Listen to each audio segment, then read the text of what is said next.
For tonight's presentation, we have a couple of objectives, and my hope is that we will be able to explore self-care along with some practical ideas for implementing it, but really explore what self-care means, what is involved in actually engaging in self-care, the opportunities associated with it. So we're going to start by defining burnout, which is a consequence of not engaging in self-care. And then we'll look at the domains of well-being and some foundations of self-care. We'll continue by exploring the opportunities associated with being a sandwich generation caregiver. And for those of you who are with us today who don't know what that is, I will define it. And finally, explore how self-care and really meaningful caregiving experiences are connected. Before we begin with the information, I would like to hear from you.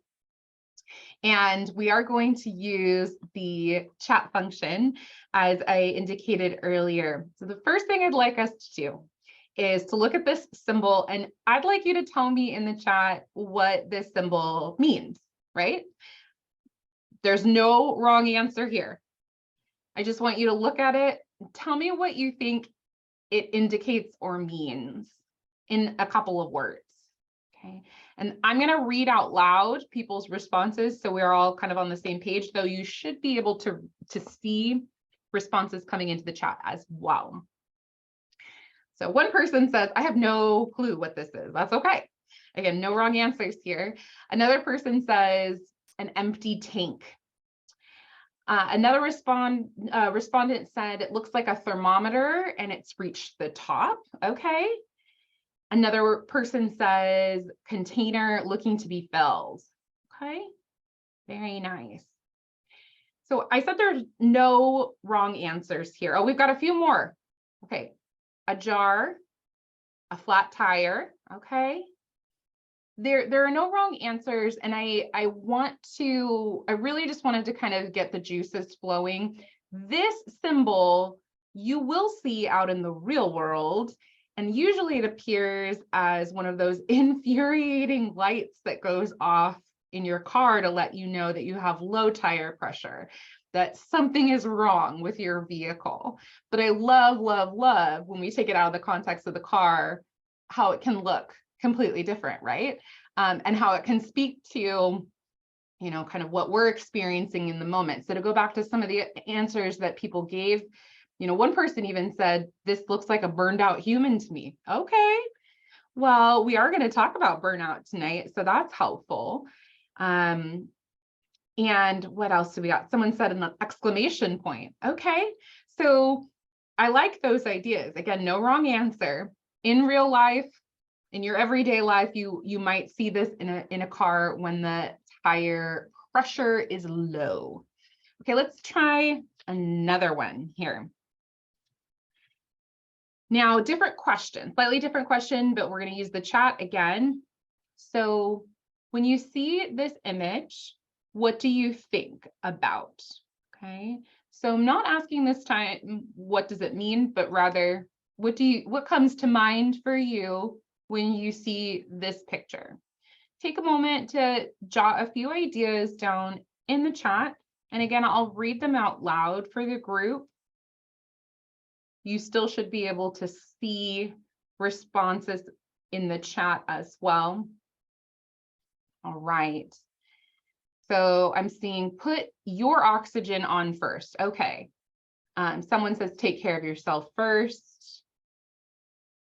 Put the oxygen mask on yourself first. Okay. I see we've got some flyers in here. Put your oxygen mask on first, because if you pass out, you might not be able to help others. This one is take care of yourself before taking care of others. Oxygen on, survival, take care of yourself first. Okay, love it. You guys understood the assignment. And again, I think we have some people who've been on a plane before, right? Because if you are on a plane, you will often hear a flight attendant say to you, in case of an emergency, this oxygen mask will release from the overhead bin, and be sure to put your oxygen mask on before attempting to help other people. And someone already highlighted it in the chat. You may be very well intentioned and want to protect, the child sitting next to you or the elder sitting next to you. But if you pass out because cabin pressure is changing rapidly, you're not going to be much good to anybody else who's around you, right? And so even though it's kind of this everyday, not very glamorous example, the oxygen mask is a great metaphor for self-care and thinking about self-care as a caregiver. So, great job, everybody. All right, let's dive in to the content.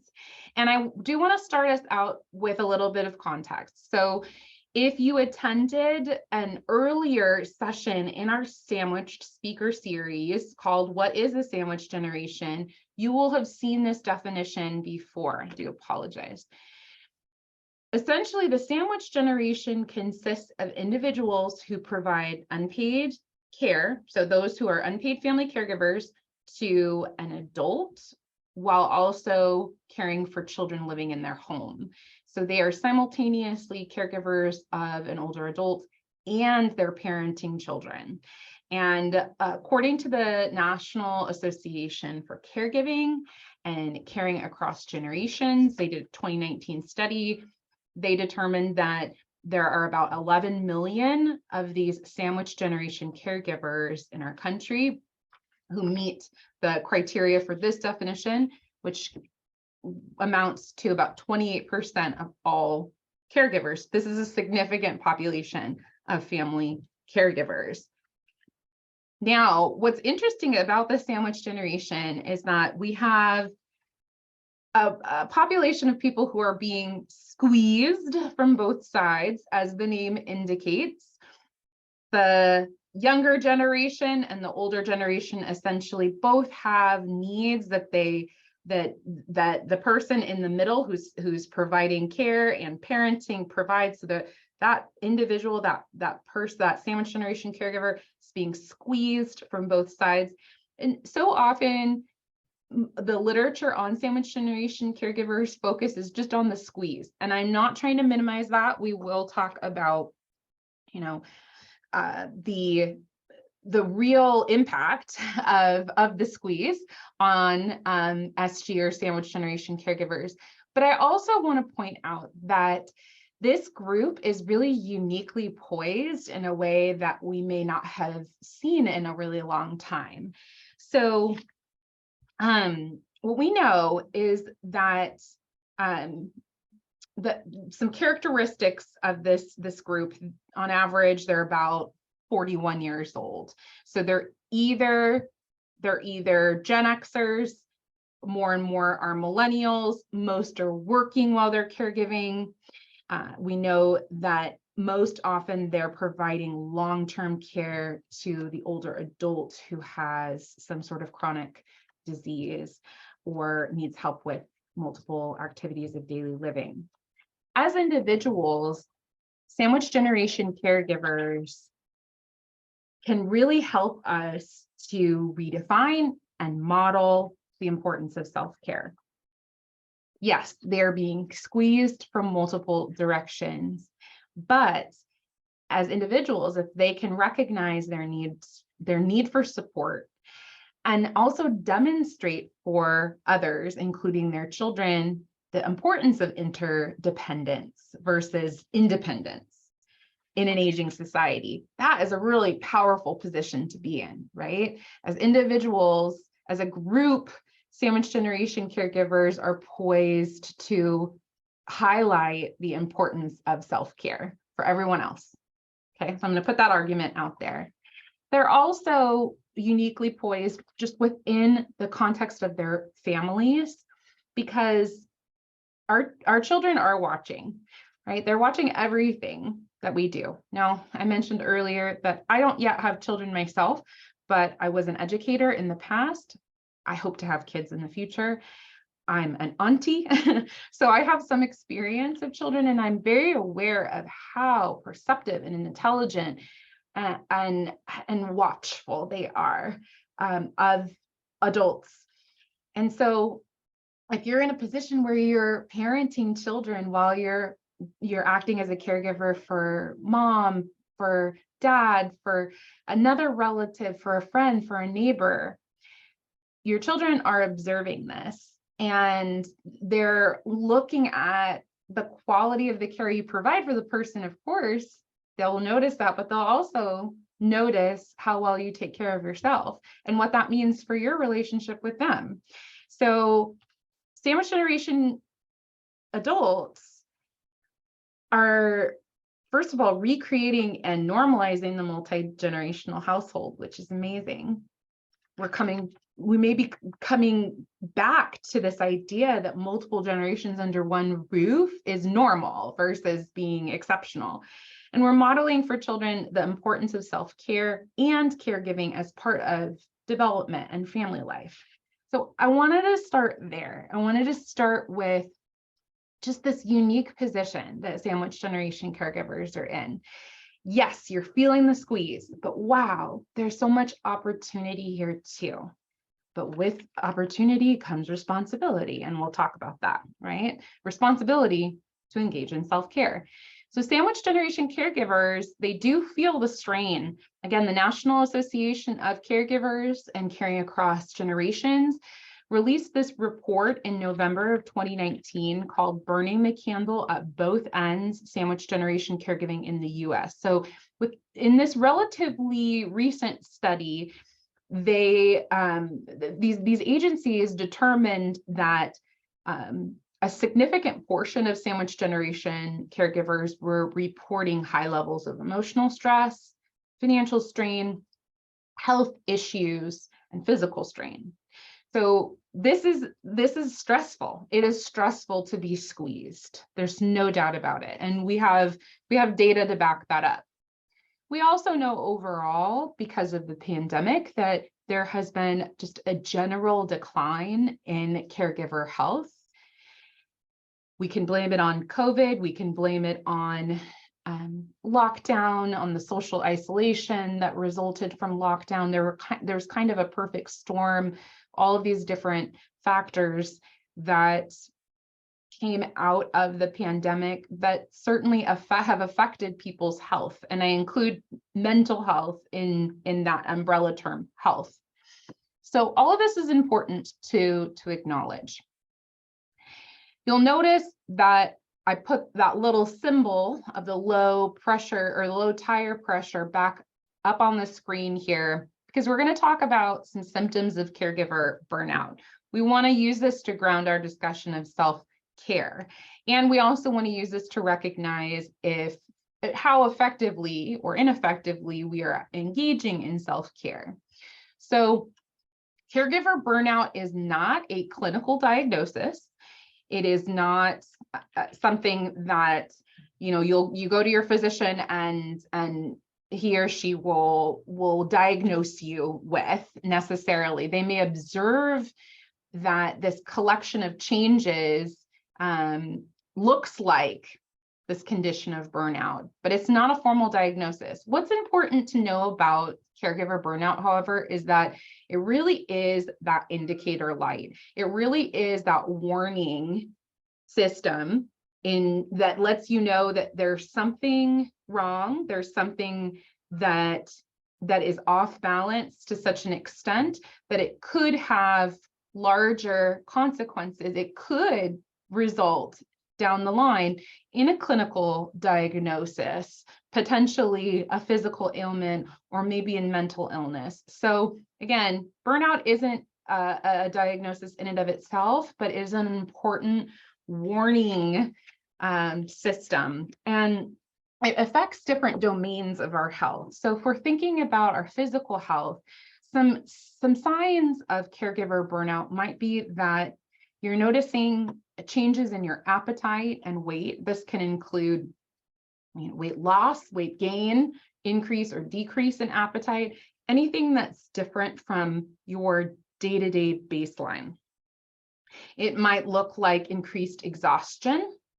So feeling tired more days out of the week than usual, and also becoming more susceptible to illness. You're catching the common cold, whereas, you know, in years past, your immune system pretty much protected you from some of these minor illnesses.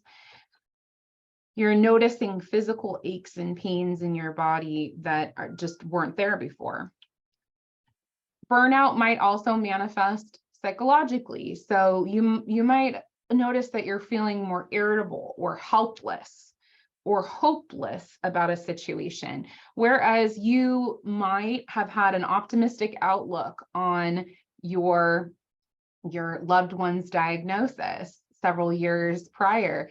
Now you're at a point where it's not just a matter of accepting things the way they are. It just, everything feels like doom and gloom, right? It's not a healthy sort of realism, it's a hopelessness. You might have lost interest in activities and hobbies that you loved. And we do know that that particular sign of burnout is also consistent with signs of depression. This is one of the markers, that one of the ways in which people will assess for depression is to see how engaged individuals are in things that usually bring them joy and a sense of purpose. This could also have social ramifications. So you might be noticing problems in your intimate relationships, or a need to withdraw from social groups, from spaces in which you were able to socialize in the past. And you might have had to withdraw not by choice, but out of necessity in order to care for the person, an elder who has a chronic condition. As you're caring for kids, it might have just been something that, you know, that happened as a result of being squeezed. But we as human beings are social creatures. And so social withdrawal, isolation, those have consequences on our health and well-being. So again, these are our symptoms of caregiver burnout. Now, what is self-care? All right. So this definition of self-care I really like, and this comes to us from a study in the International Journal of Nursing Sciences. And this particular study really coalesces around coming up with a clear definition of self-care, because what they observed was that self-care is often an imprecise term. It's thrown out a lot, but people don't quite know what it is, or they have misconceptions about it in our society. So this definition says self-care is the ability to care for oneself through awareness, self-control, and self-reliance in order to achieve, maintain, or promote optimal health and well-being. So I like this definition a lot. The only part that I take issue with is the part that I circled here in orange, the self-reliance piece. I think that it's more fair to say that self-care involves recognizing your need for other people as well. Yes, you want to have greater self-awareness and self-control. And with those things also comes a sense of what your own limitations are and when it's good to ask for help. So I think, unfortunately, in our society, we've really overemphasized self-reliance, and we see that desire to be completely independent, to do everything in one's own strength, often leads people to burnout. So again, the only thing I take issue with this definition is self-reliance, but the idea that we have a certain way of looking at the world and engaging with the world that helps us to maximize our health and well-being. Right? All right. So I do want to take us here. And I noticed in the chat that someone made the point that we're created to be interdependent with others. And I would completely agree.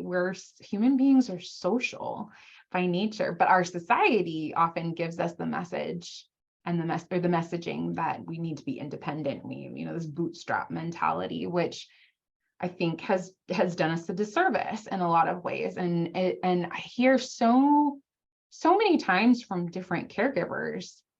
I've heard so many times from different caregivers over the years that, well, I thought I needed to do it by myself. I'm the person who, like, this is my person. I love them. I want to do everything for them. And while that intention, that desire is not a bad thing, but, the idea that any one person can be everything for another person, that's problematic. And it's just not feasible. We can't even do that for our kids either. I mean, if you think about it, in order to parent, we have to rely on other systems. We have to rely on the village. We have to rely on schools. We have to rely on daycare. We have to rely on extended family. So I agree. Let's take a look at briefly at this Caregivers Bill of Rights. You may have seen this before. If so, I applaud you. If you haven't, know that it's out there, and the whole reason it exists is to underscore this idea that self-care isn't selfish and that a caregiver has rights. And at the top of the list of rights for family caregivers is this principle: I have the right to take care of myself. This is not an act of selfishness. It will give me the capacity to take better care of my loved one. And I'm going to add to this, if I can, it will give me the capacity to make my caregiving experience more meaningful. If you take care of yourself and you are intentional about what you're doing, it changes their experience of it. And we'll talk more about that. So to reiterate, self-care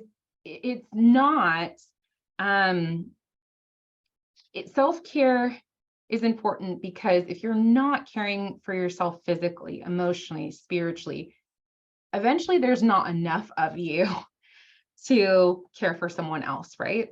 It may feel like there's nothing left. I do see that, or I just want to remind everybody that if you have any questions as we move through the material, please make sure you drop your questions into the chat, and we'll be sure to address them either during the presentation if they relate to what we're talking about, or at the very end. We will have some time for Q&A. I want to make the point too that self-care is more than just massages and manicures. Again, that's why I gave you that definition of self-care, because you see online and you see in the media that people, there's a very sort of glamorized and shallow, I will say, idea of what self-care is, right? Oh, I'm going to go treat myself. I'm going to get a manicure or a massage. Well, what good is a manicure or massage if, during the experience of having these, supposedly relaxing activities, your mind is racing with, anxiety, is crippled with anxiety, right? It has less to do with the things you do and more with how you look at things and how present you are.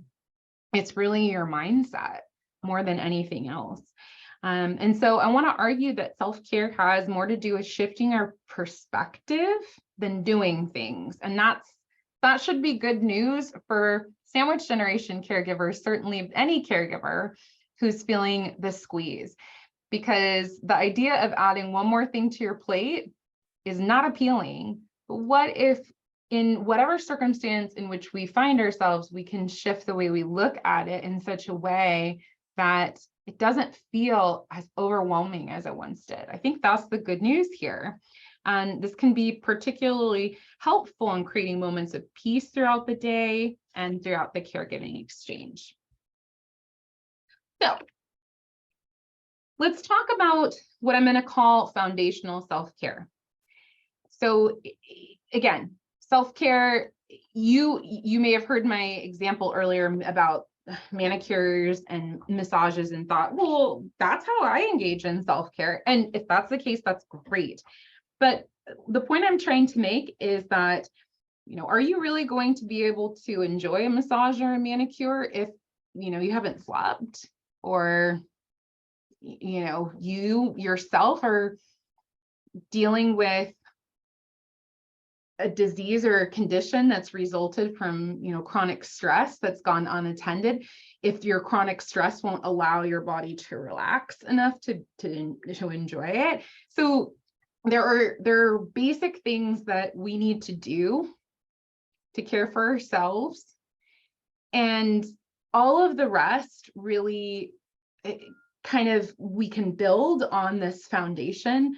But this is the really important stuff, and really it falls under these different domains of health that comprise us as whole individuals, right? So let's look at the physical domain to start.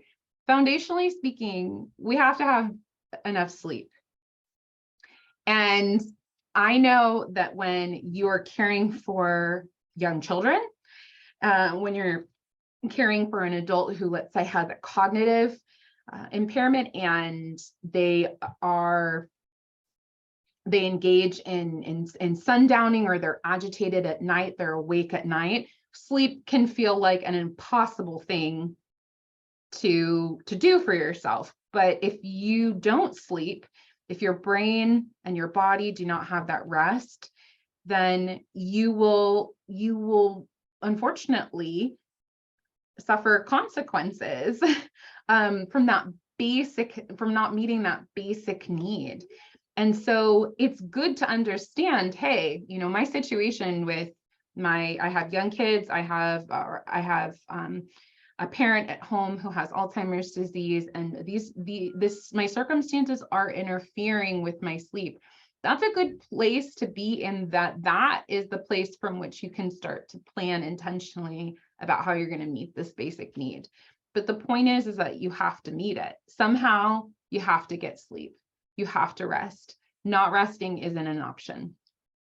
The same applies for eating a balanced or nutritional diet. Now, don't get me wrong, the holiday season is upon us. I love chocolate. I'm not always the best at eating or making the best food choices in a given day. That being said, it's still incumbent upon me to nourish my body so that I can function. If I don't eat some vegetables, some fruit, if I'm not having a balanced, if my diet is completely imbalanced, if I'm taking in way more sugar and caffeine than is healthy for me, that will also have consequences.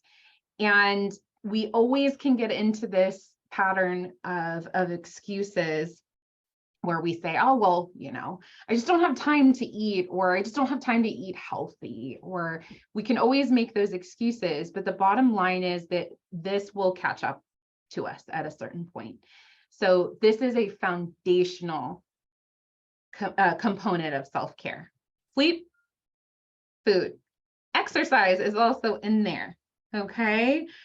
So again, doesn't matter what form of exercise it is. It could be walking. Walking is actually considered the best form of exercise.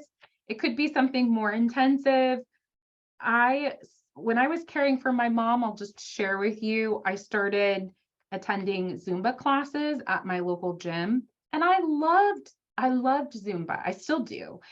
But dance was just a form of exercise that gave me the space to, first of all, focus on something that wasn't just caregiving, wasn't just my job, wasn't all these other things I had to do. It got me out of my head because I'm physically exercising, right? And it also helped me to sleep better. So exercise is essential. And this one kind of gets passed over, but it's very important too, keeping up with your own medical and dental care. And yes, I include dental care in there too. You're not going to be your best self, be your best parent, be your best caregiver if you have an abscessed tooth.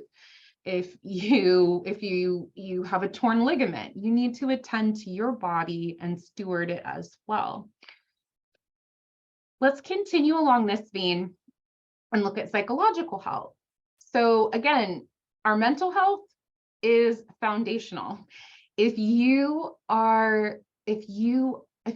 mental health is so poor that you can't concentrate on anything, there's no way that you're going to be able to care for your children and a vulnerable adult who relies on you. There's no way you're going to be able to work. There's no way you're going to be able to balance all of these different responsibilities. It's just, if you can't focus, everything kind of goes out the window. If you can't form words because your brain is so overtaxed that you don't have the ability to communicate anymore, that's going to have negative repercussions in all sorts of different parts of your life, but certainly at work. So how do we attend to our mental health? How do we attend to our psychological health? Well, there are supports that there are ways that we address this domain of health.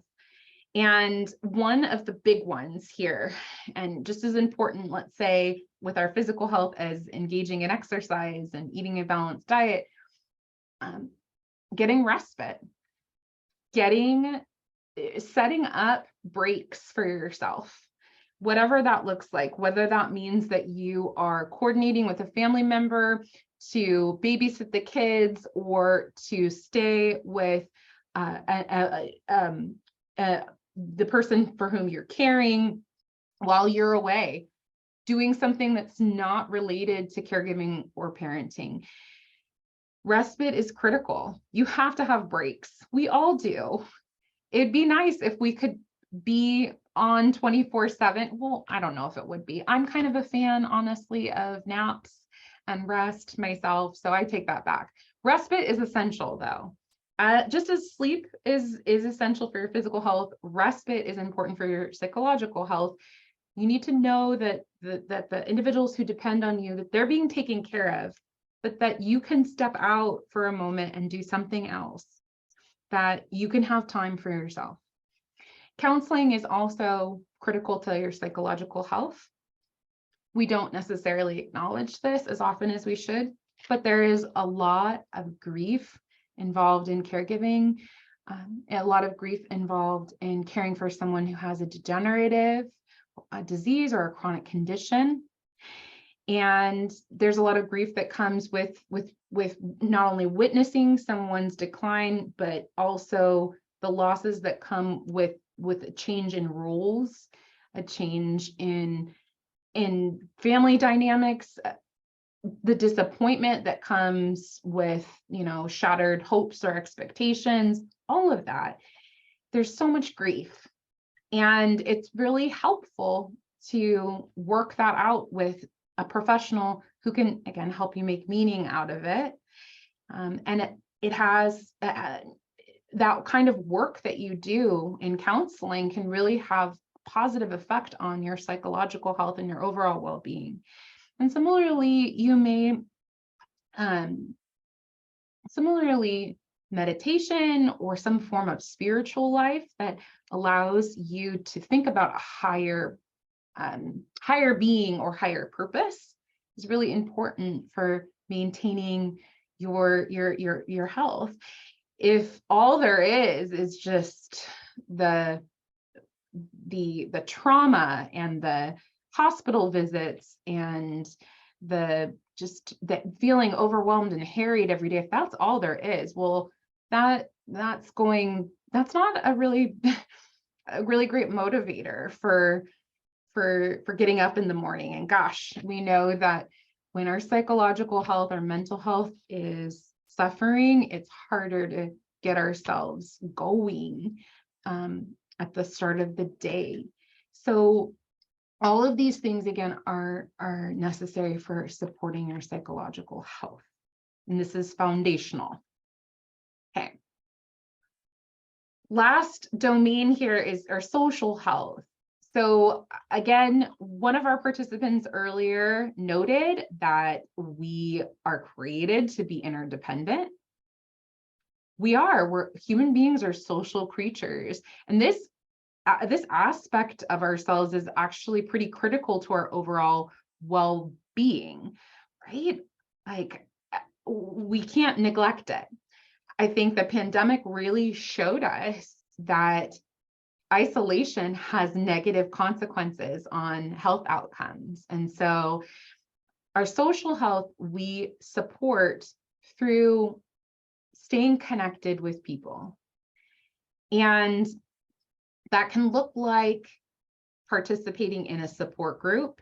And for caregivers, for parents, this is especially powerful in that having peers that you can talk to, having other people who are walking a similar path to yours can be so validating. You can learn from one another in ways you might not be able to do in other settings. Part of this is also engaging in education, being open to learning new things. And when you are a sandwich generation caregiver, when you're a caregiver, when you're a parent, you're going to learn. There's quite a steep learning curve too, when we're thrust into these new roles. But that's also the exciting part, that you get to learn all of these new things. You get to learn more about yourself.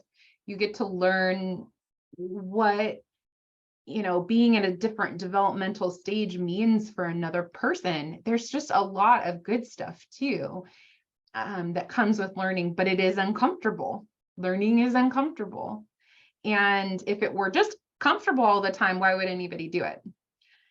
I'm spoken like a former teacher. And again, engaging with a faith or a spiritual community, staying connected to people who share your values and your beliefs, all of these things fortify that foundational, are part of this foundational self-care that fortify our social health. I do want to address some comments in the chat before we move on. One person noted that if the massage price is right, it's worthwhile even if you're stressed out. I won't argue with you there. Sometimes if you can get a good deal on massage and you're having a really, really, really bad day or things are overwhelming, maybe it's good to just get the massage.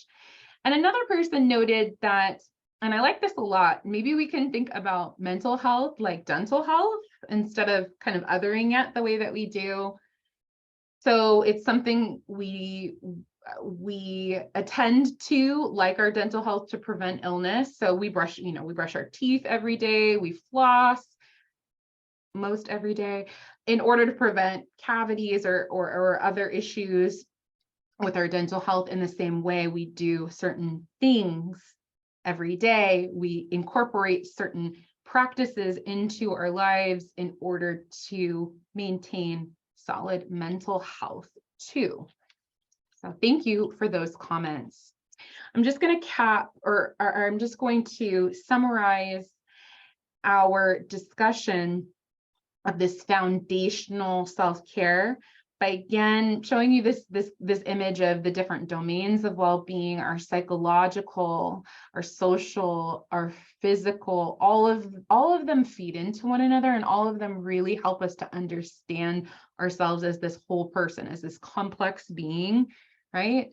If you consider yourself as a whole person and you're attending to these different domains, you're going to optimize your health, right? Versus just focusing on one. It might be great for you to, get counseling, right? And process grief. But what if you aren't eating or sleeping? Then how efficacious is that counseling going to be? Or if you're completely isolated from your family, but you eat a good diet and you walk every day, your physical health might be good, but there are other pieces, there's these interlocking pieces of ourselves that we need to be mindful of and attend to, and thinking about ourselves as a whole person. I just want to acknowledge that our children, again, are watching the way that we comport ourselves in all of these areas. So as we're modeling in real time for them self-care patterns, and they're modeling their self-care, their sense of personhood after us. So there's a great opportunity there, but it's a big responsibility too. And just a quick side note, in education, there's this concept of the whole child, which honors the humanity of each student and sees them as a complex individual with needs that need to be met in order to maximize their potential. So I'm sort of drawing on that idea here with the whole person concept. Really, this should extend to adults as well. In order to maximize our health, in order to maximize our own potential to lead meaningful lives, we have to honor our humanity and our complex natures as well. And we have to be vigilant about meeting our needs, about that foundational self-care. All right. So what does self-care encourage us to do? So I want to distinguish now between response and reaction. And I am going to invoke a writer that I really admire named Viktor Frankl. He was a neurologist, a psychologist. He was also a Holocaust survivor. And he wrote about his experiences in a concentration camp in the book, Man's Search for Meaning. And he tells us between stimulus and response, there is a space. In that space is our power to choose our response. In our response lies our growth and freedom. So this idea that Viktor Frankl gives us here is so powerful and really helps us to distinguish between a response and a reaction. A reaction is something that is knee-jerk, right? Is something that is reflexive, right? We don't even really think about it. Or if we do think about it, we think about it after the fact, and maybe it's caused, our reaction to something wasn't all that productive. Maybe it caused harm. A response involves choice, involves intentionality before it's engaged in. A response is something that considers our own humanity and the humanity of the people around us. And I just want to acknowledge that, so often when we're busy, when we're squeezed from all different directions, we can just go through the motions of life. We feel like we're pouring so much of ourselves into other people that there's really nothing left. And it can really become difficult to be intentional about anything. So what that means is we're reacting to things, but we're not really responding. We're not making these intentional choices about how we engage with the world. And so we miss out on things. We miss out on making meaning out of our experiences. And so a response, unlike a reaction, involves that intentionality. And what's the good news is that it empowers us to engage in the care exchange, whether that be with our kids or with a vulnerable adult that we're caring for, with curiosity and tenderness. And that helps to make those situations a lot more meaningful. And one thing that can really help us to be more successful in maximizing this choice that we have is getting back to basics. So in the slides previously, we're talking about that foundational self-care. The only way we're going to be able to really get to this place where we feel like we can choose is if we have met our basic needs, right? When we meet our basic needs, we're more equipped to thrive than just survive. We can actually start making meaning out of what's happening to us rather than just enduring it, whatever is happening to us. And sometimes being in a caregiving situation and trying to parent children and trying to work and trying to maintain a household, all of those things can feel like this tornado or this cluster that is just bearing down on you, rather than this amazing ecosystem of all of these different experiences that can transform you as an individual. Is it going to be hard? Yes. Is it going to be uncomfortable? Yes. But if our mindset is different, if we're looking at our situation differently, we have more choice and actually more opportunity to be creative about how we live this out, versus if we feel like we're just kind of a punching bag, a passive punching bag for the world. That's a pretty powerless place to be, actually. So I like the idea of having choice. Okay.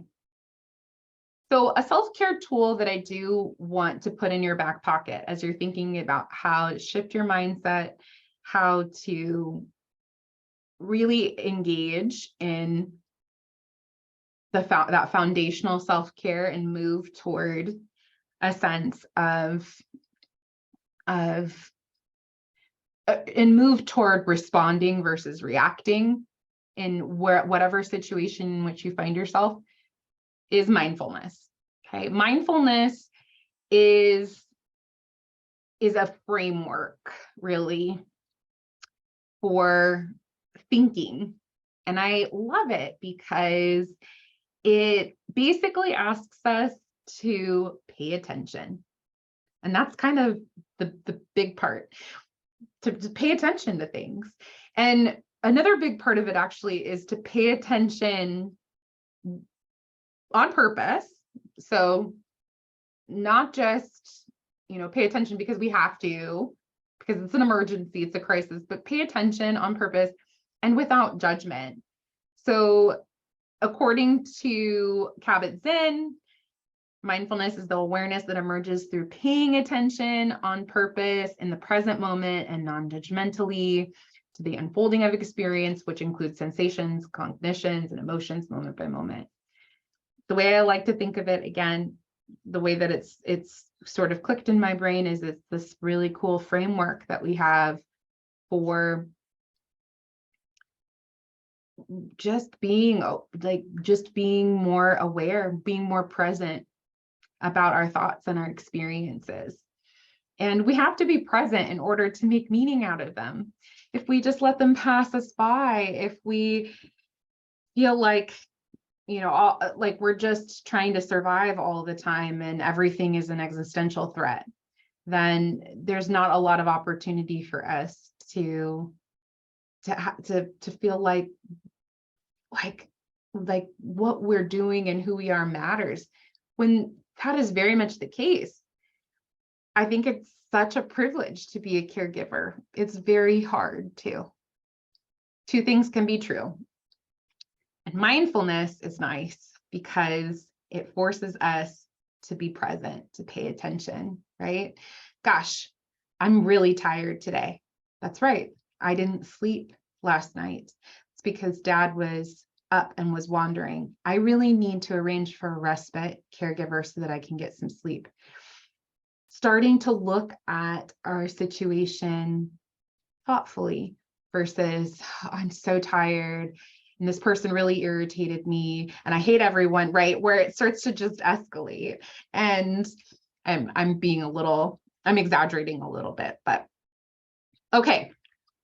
I'm almost to the end of my presentation, and what I wanted to offer you as we wrap up are some ways of checking in with yourself and preparing for self-care, right? Because everything I've said, if you're in a crisis situation right now where you just feel like you're at your wit's end, what I've said may sound good, but may feel very far off to you, and I understand that.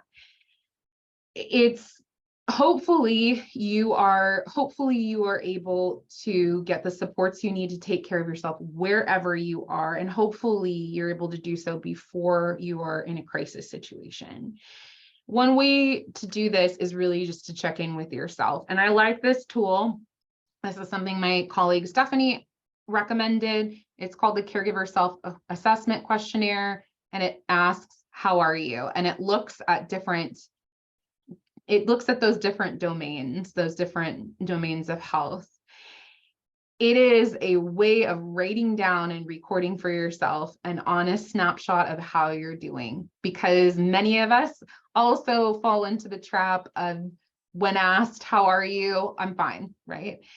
Of minimizing or flattening what's really going on. And that's not doing ourselves any good. And that's also not a great model for kids. to be honest, sometimes we're not fine. Sometimes we need to name what we're experiencing and process it. And then we can get to a place of equilibrium again. But to just negate that things are hard, it's probably not the best way of getting back to that place of balance. So this is a great tool. And after our program concludes today, I will send this out to all of you. I really encourage you to plan. I'm a planner, and planning usually involves writing for me. And as you're planning for self-care, you want to ask some pointed questions. What domains of well-being have I neglected? Right? You may be really successful already in the physical domain. You exercise and you eat right. That's wonderful. It's wonderful. And I applaud you. That's not always the easiest area for me to take care of myself, but have you neglected other areas that and now are you experiencing consequences of that neglect, right? If you are neglecting other areas, what supports are already in place that could help you? Who could you call for help to support you so that you can attend to those other needs, right? So ask yourself these questions. Start making an inventory of what resources are already available to you, and then you can look out into the world and see what other resources might be out there as well. And then I do want to encourage you to reflect, right? So it's important for us to make meaning out of our experiences, and we do this by thinking about them, reflecting on them. Being in the sandwich generation means you're squeezed from two sides, and it's easy to just stop there and think only about the squeeze. But what if you were to ask yourself the question, how will being sandwiched change me? What does this mean for my personal growth? Right? What are the opportunities in my caregiving and my parenting from which I can make meaning, right? There is so much tenderness, and there's such amazing insights into what it means to be a human being in the care exchange, whether it's happening with an elder who has a chronic condition or our children, right? Or watching these two developmental groups come together. There's so many insights. We started by looking at those different symbols.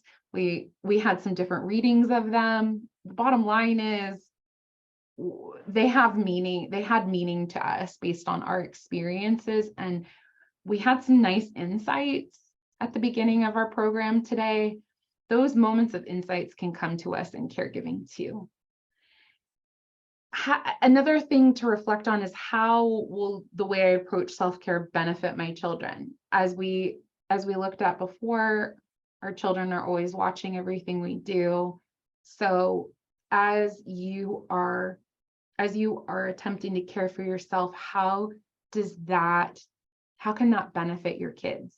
What are you helping them to grow into as well?